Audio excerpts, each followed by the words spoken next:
هو ايه اول ما عرف خطيبته بتحب الشوكولاته فجاب لها ايه شوكولاتات كتير، وقال لها شفتي جبت لك شوكولاته كبيره ايه، يعني انا ايه صارف مكلف، يعني انا واد ايه فييس.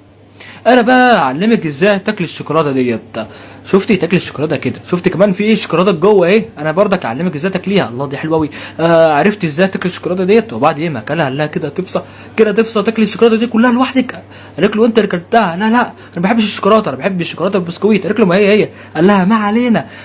دلوقتي بقى ايه اجيب لك ايه شوكولاته ايه باللبن، يعني حاجه تثبت لان هي صارف مكلف، وبرضك اعلمك ازاي تاكليها.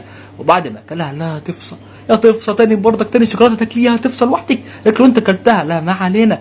انا بقى دلوقتي اوريك حاجه انا محتار هي ايه بالظبط، بصراحه انا مش عارف هي ايه بالظبط، بس انا هوريها لك واعلمك برضك ازاي تاكليها. وبعد برضك بعد ما اكلها قال لها برضك هتفصى تاكليها، نفسي اكلها نفسي ادوقها عشان اعرف دي ايه. قالت له انت اللي كلتها. لا برضك ما علينا. انا بقى